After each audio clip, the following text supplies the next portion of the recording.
Hello all, I'm Sai and you're watching The Book Dragon. In today's video, I'm bringing to you my review and discussion of Lord of Shadows by Cassandra Clare, which is the second book in the Dark Artifices series. The first 5 to 6 minutes of this video will be spoiler free, after which I'll be jumping into spoilers and I'll let you know guys when I'm starting the spoilers. Also, if you've not read any of the other Shadowhunters books at all, you need not worry because in the spoiler free section, I'll not be giving away spoilers for any of the other Shadowhunters books. And also if you want the reviews of any of the other Shadowhunters books which were released before this one, you can check all of them out in the Shadowhunters playlist I've linked down the description. So without any further ado, let's get into the various parts of the review right away. Starting with the plot, the book starts a little bit time after the end of the first book, Lady Midnight, and in the first book we get to know about this book that is used by the warlocks known as the Black Volume of the Dead. And in the beginning of this book, Emma Castes, who's our main character, and all the Blackthorns are in search of this Black Volume of the Dead. That's the main premise of the entire book. But apart from this, there are also many subplots going on which I'll not reveal because all of them are spoiler filled and they are very much specific to each and every one of the Blackthorn siblings and Emma as a whole. I can definitely say one thing, of all the Shadowhunters books that I've read so far, this is my most favorite right now. I've said many times that Clockwork Princess is my most favorite Shadowhunter book so far, but right now after reading Lord of Shadows, it is definitely my most favorite of all, and I just want Queen of Air and Darkness to overtake this and become my most favorite of all the Shadowhunters books because this is definitely one book which I felt so happy to read. It was really well written, okay? I think this is also the best Cassandra Clare writing that I've seen so far, and I'm expecting a lot from Queen of Air and Darkness, which is the last book. One other thing which I want to tell you guys regarding the plot of this book is that if you're going to read Lord of Shadows, make sure that you have the last book in the series along with you because the climax of this one is a huge cliffhanger and it's better if you have the last book and just start it right after. I actually have the last book and I've not started it because I want to film this video in a proper spoiler free manner so that I don't know anything that's going on in the last book. So definitely if you're going to read this one, keep the third book in hand. Moving on to the characters, we have a wide array of characters in this one and the diversity that Cassandra Clare has included in this one is the widest that I've seen so far. It's not even that huge in the last hours, but in this one the diversity in terms of anything is really huge and I loved the inclusion of different types of people in this one a lot. And also, just like in the Mortal Instruments, the story just doesn't revolve around the main characters, that is the main two characters alone. We have all these side characters whose subplots, just as I said before, are going on continuously, and how all those things come and converge together towards the end is the thing which makes this book both plot driven and character driven, if you ask me. Apart from just Emma and Julian, we have all the other Blackthorn siblings and this adult Shadowhunter named Christina, who's from the Mexico Institute in her travel year. And apart from them, we also have Diana Rayburn, who's the teacher for all the Blackthorns in the LA Institute. And also we have this main fairy character called Gwen, who's the head of the Wild Hunt. If you've read the Mortal Instruments and Lady Midnight, I'm sure you know who Gwen is and what the Wild Hunt is. One thing which made me feel a lot more happy while reading this book is there are 4 main characters from the Mortal Instruments of the 6 main characters. I'm not going to reveal who the characters are because it'll spoil the Mortal Instruments ending for you if you've not read it so far. But if you're a fan of the Mortal Instruments and the ships in that one especially, I'm sure you'll enjoy the characters in this one a lot more. Moving on to the world building. The world building in this one has increased a lot more compared to all the other books before because all the things that happened in the previous book actually impact the world a lot in this one especially, and the effects of the cold piece have been shown really clearly and very intensely throughout the book. What kind of effect it has had on this entire shadow world and how everyone is handling it. We also have a lot of dark magic going on in this one. Usually we don't see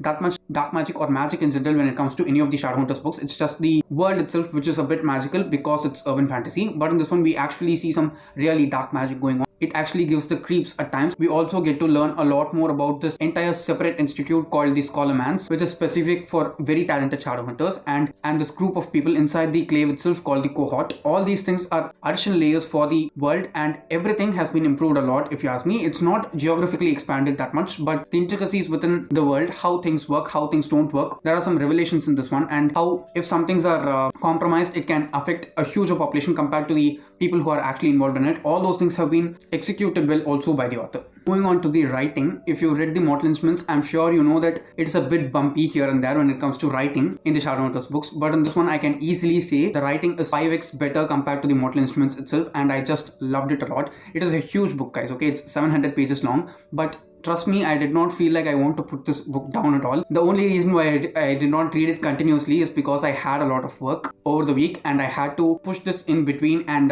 read as much as I could. And I should say, I just enjoyed the whole time. It was very smooth and very fast paced. Also, the character revelations and plot twists that Cassandra Clare delivers at certain points, they actually have the proper effect that they need to have in the perfect instances, if you ask me. It might seem like I'm overhyping the book, but trust me, I'm definitely not, because I've read the other books so far and I've not seen the writing being so strong in any of the other books. There are also some plot holes which I think will be covered in Queen of Air and Darkness. I'm not sure. It is huger than this one, but I do think it will be easier to read because I just flew through this. I am not able to believe even now that I was able to read this book so fast, because it was very well written and so smooth.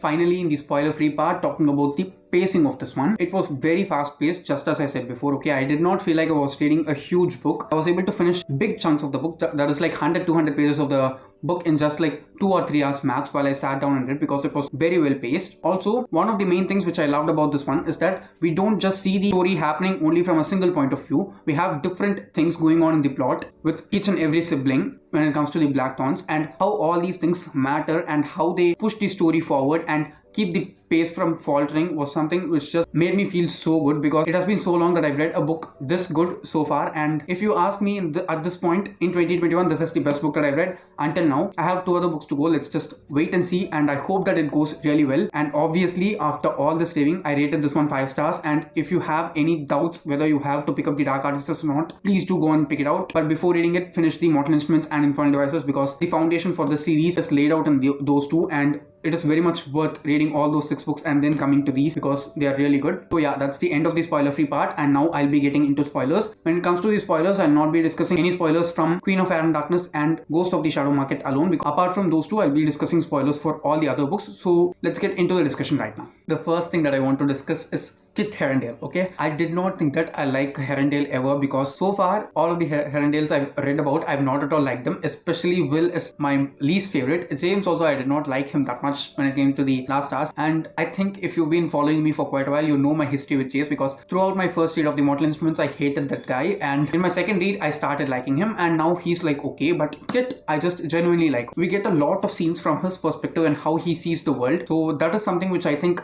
has something to do with me liking him, because he's a character who we'll be able to relate a lot more with, because he has been thinking that he's been a mundane for his entire life until now. His knowledge of the mundane world, that is the normal world, was also something which was very refreshing. Okay, continuously talking about the shadow world itself is a bit tiring at times, and it is also a huge load of darkness rather than anything else. But when it came to Kit, he's a person who's a shadow hunter but understands downworlders better. So I think Kit and Alec will be forming some kind of friendship towards the future, because I am able to see the similarities in their attitude a lot more compared to him and Jace. And also, there's the scene in which Alec tells Magnus that it is so uncanny that he looks exactly like Jace when he was 15, and that was something which I did not see coming, because the features of Jace and Kit are a bit different, especially the eyes. Jace has golden eyes, right? And Kit has blue eyes. I also liked his friendship with Livy and Ty, because I did not see that coming. I thought that he'll be so reluctant to join with any of the Blackthorns, but he develops this affection for both of them. He doesn't know why, but he just likes both of them. That's something which I liked. Also, I thought that Kit was gay, but it was shown really clearly that he's not gay. He might be bi, it's not revealed, and even if it's not revealed in the further books, it'll be better, because it'll be just like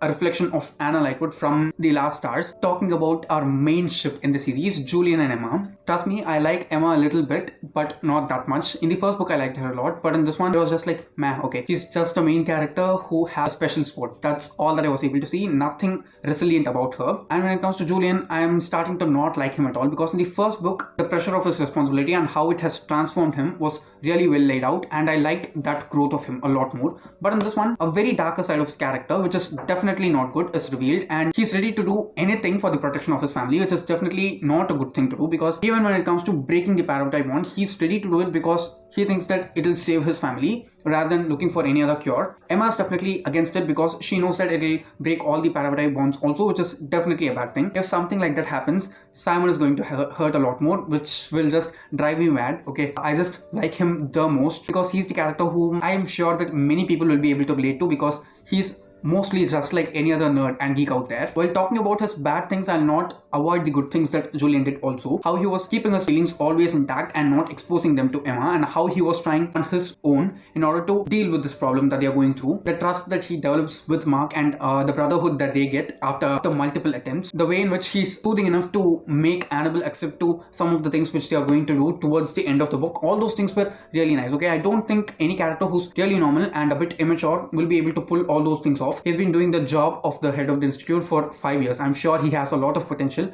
but this dark side which doesn't care about anyone else is something which I didn't like at all. So that was a major drawback for me. Talking about Annabelle Blackthorn, okay, I did not expect her to be resurrected in book 2 itself, okay. On seeing the cover of Queen of Fire and Darkness, I thought that towards the climax of the series, she's going to be resurrected and many things are going to go downhill. But just in the first 200 or 300 pages of the book, just before the first half of the book itself, we get Annabelle coming back to life and killing Malcolm. That was also one thing which I did not expect at all. I thought they'd have a conversation, he'd not be able to understand and she will kill him later. But in this one, it was totally so fast. I did not expect that coming at all. When we get to see those scenes through that crystal orb that Livy and Ty see, what she has gone through as a torture by the clave all those years back, it was very brutal. The way in which she was tortured and went mad, and her broken fingers which we are able to see in the library scene towards the climax, all those things were really well done because they just layer up the character and all those things were very nice. And I do think despite all the things that Annabelle did, she's going to have a huge role to play in Queen of Fire and Darkness, and I do think she is going to be the Queen of Fire and Darkness also. Second book, Lord of Shadows, is obviously the Unseelie King. There are multiple things which are going on in my head because the number of loose threads towards the end of this one are a lot, okay, and I feel so bad for the people who had to wait for a year to read Queen of Fire and Darkness during the time it was released, because this is a huge cliffhanger book. The power of Annabelle is also something which concerns me because we have not seen any of the other Shadowhunters being able to move with such fast speed like Annabelle does.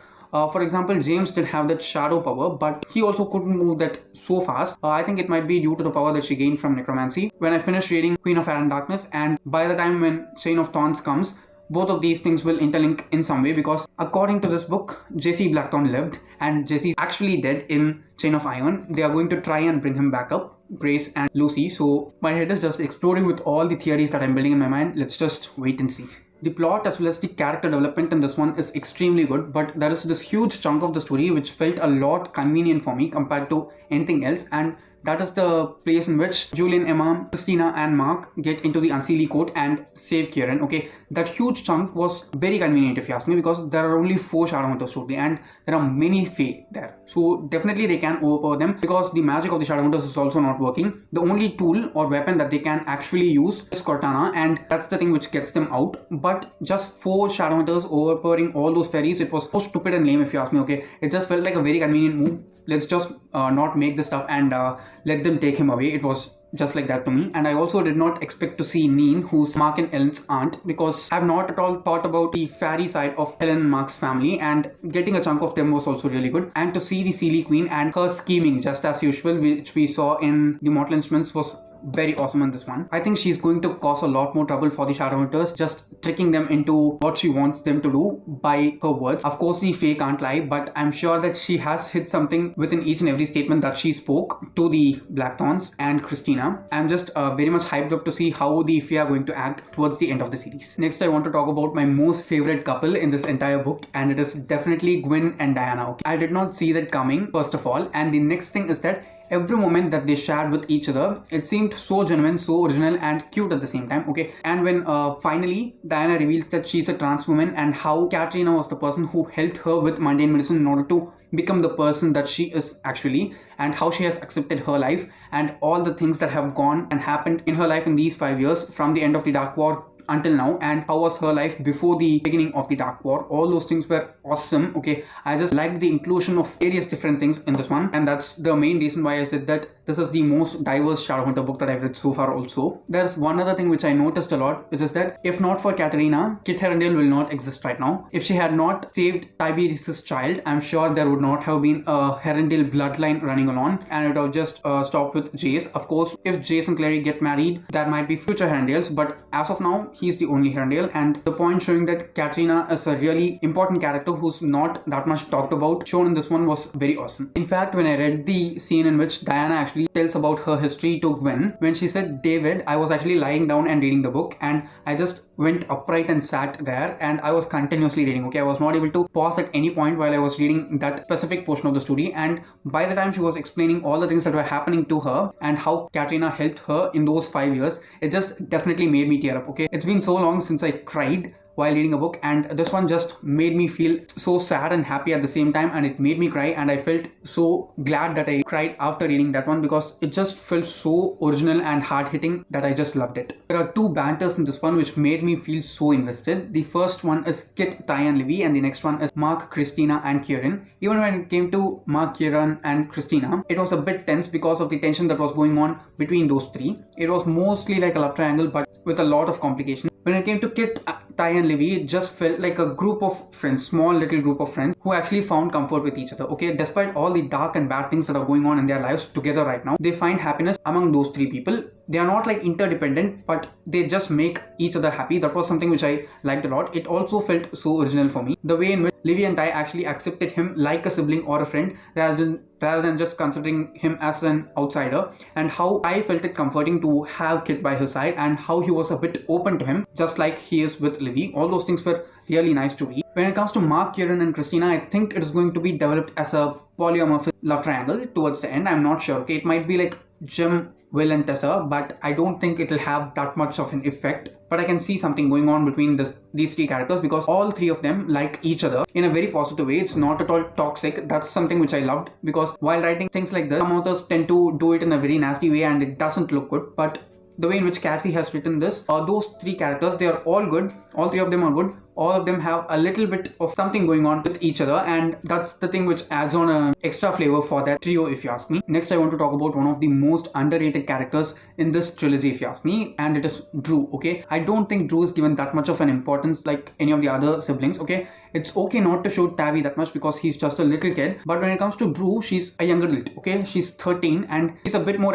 mature for her age, if you ask me, because I'm able to see many things that she's going through. The way in which she helps Jamie and brings Christina and Jamie back together is something which I did not expect. I thought that there might be something which is revealed because of some things which she did not tend to, but being such a young character, I think she pulled it off really beautifully. The next one is that crystal or something which she sees under her bed left by Jamie, and when she touches it, she goes to the fairyland and it's back to the institute. That is something intriguing, and I think it will be explored a lot more in Queen of Air and Darkness. And the third thing which I want to say is the two characters whom I felt most connected to and who resonated with me a lot in the series are Ty and Drew, because when it comes to Ty, he's a person who feels a lot of things very intensely. I'm not exactly like that, but there are some things like if I'm in a very crowded area or if there's a lot of noise going on around me, it'll definitely drive me crazy and I'll want to go somewhere separate and just be there in order to recharge myself. I was able to relate with some things like that when it came to Ty. When it came to Drew, there is this particular thing which Cassie has written, which I felt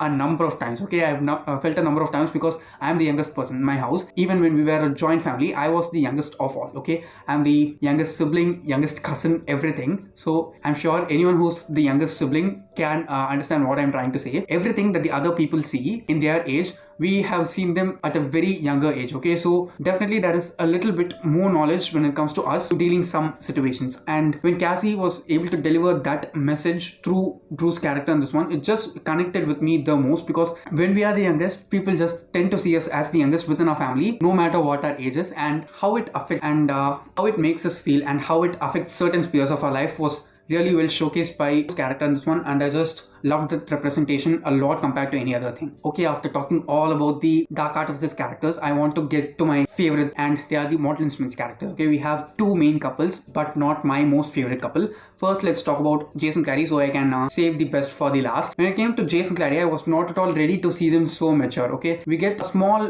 portion involving Jason Clary towards the end of Lady Midnight, but in this one, they are present from the beginning almost towards the end, and how much they've grown and how they are mature now compared to how they were before. And also, I did not expect to see that Clary did not accept to marrying Jace when he proposed. Okay, we get that like a short story after the end of Lady Midnight in the edition that I have. I'm not sure if it is available in every edition, but it was really unexpected for me, because I thought that anytime that Jace proposed, they are going to marry off and they're going to start a family, because there are no Herondales and Clary loves Jace and he loves her back. That's the thing about which was most important, and I thought it would work out in that way, but it did not. And the reason that was explained by Clary to Emma specifically, and how she trusts her to keep her secret and deliver it to Jace if something bad happens towards the future, all those things just came well together, because we know that Clary had visions in the Mortal Instruments as well as in the Lost Book of the White, and this happens 2 years after the Lost Book of the White. So again she's starting to have visions. I think only for 3 years she did not have visions, that is after the end of City of Family Fire until the beginning of Lost Book of the White. So I think it has a lot more to do with the story as a whole. Let's just wait and see. And also Magnus also says in this one that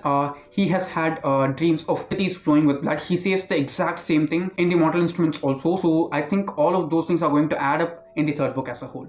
Next, the most favorite couple for all the Shadowhunters fans out there, Malik. Okay, how Magnus and Alec are a couple now and how they are having their family of themselves, Max and Raphael. It was so beautiful. Okay, they just seemed like the best couple, and their development, the relationship development that they have from City of Bones until now, it was just awesome. And how they have both grown in their own ways, especially Alec. Okay, I think I did not understand why Alec was the most favorite and most famous character of all the Shadowhunters characters, and I'm able to see it now because he's the one who's given the most character development, and his arc is the best if you ask me so far. We don't get to see all the other characters being given that much importance, but the way in which Cassie has handled his character and made him grow, it was really excellent to read. Also towards the end there are two deaths which I definitely did not see coming. The first one is Robert. Okay, Robert was actually becoming a better person after all these years, and when he was kind of at his best if you ask me, he's being killed off towards the climax, which I did not expect at all. I don't think the friction in the relationship between Alec and Robert has totally gone, because there are some things which they don't feel that much comfortable around each other, and when they are in that state, Alec actually loses Robert, which was something not so great if you ask me, and I do think it's going to affect him in some way or the other. But apart from anyone else, the only person that I'm worried the most about when it comes to dealing with Robert's death is Izzy, because of all the characters in the family, I think Izzy is the one who likes Robert for the person that he is, and I'm sure of all the kids that Robert has, Izzy is his most favorite. I'm just not able to imagine how Izzy is going to handle it, and I do think it will have at least a little bit of focus in Queen of Air and Darkness. The second death which I did not expect was Livy Blackthorn. Okay, I thought that she's going to have a lot more role to play in the future books, because everything that Livy has done has actually been in the background and she's not been shown of her abilities to such a great extent in the beginning. But when we start to get a lot more page time for her towards the climax, she also dies. I'm very much interested to see how Ty is going to handle it and how Kit is going to help him, how they are both going to handle the death of Livy. Also all the other Blackthorn siblings as a whole, especially Julian, how are they all going to handle her death? That's something which I'm very much interested to see, because I think it is going to be brutal yet very beautifully written by Cassie in the next book. One thing annoyed me the most when it came to this one, and it is that we got to see both Clary and Jace and Magnus and Alec, but my most favorite couple, my OTP, I was not able to see them. Okay, Simon and Izzy did not appear anywhere in the book. There were like mentionings of them and what they are doing, but them as a couple, okay, they've just got engaged. So I definitely wanted to see Simon and Izzy here, and the beautiful slow burn that is developing even more in the series, but that was a loss. I was not expecting to not see that here. One other thing which made me feel so crazy is that towards the climax, what happens is we have 20 or 30 pages of the book left to be finished, and suddenly Magnus just collapses and something happens to him, and we just cut the scene there and directly go to this council hall where every shenanigan happens towards the end. I was like, I don't care whatever the F happens in this plot, just tell me what's happening to Magnus and whether he'll be okay or not. That's the only thing which I was thinking about continuously, and everything just seemed to happen so quickly. I just hope that all the other warlocks, especially Magnus, are going to be better in Queen of Air and Darkness, because if something happens, I'm sure the Wicked Purse is going to suck, because any Shadowhunters book without Magnus is definitely going to suck, and I hope that it doesn't happen. So yeah, that's it for today. If you did enjoy watching today's video, don't forget to give it a thumbs up and also share it to your friends. If you want to get more content from me, do subscribe to the channel, because I publish new videos every Tuesday, Thursday and Saturday. Thanks for watching and have a great rest of your day.